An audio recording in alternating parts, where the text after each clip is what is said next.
Sa bawat bato, sa bawat ukit, at sa bawat history, may kwentong naghihintay na mabuhay muli. Welcome sa Kwento ni Joy.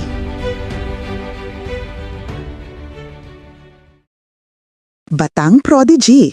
Marunong nang magsulat at magbasa si Rizal bago pa siya mag-3 taong gulang.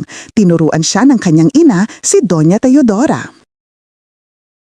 Mahigit 22 languages.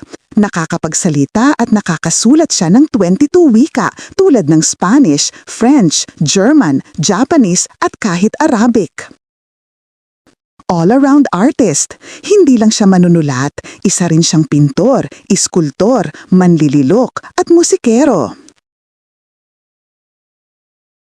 Ay doktor ng mahirap. Natututo siya ng ophthalmology para gamutin ang mata ng kanyang ina na unti-unting nabubulag. Kalamba to the world. Bago mamatay, nakapaglakbay siya sa Hong Kong, Europe, Japan, Singapore at Amerika. Bihirang-bihira noong panahon na iyon. May gawaring laruan. Gumagawa siya ng laruan mula kakahoy para sa kanyang pamangkin, kabilang ang miniature furniture at clay figures.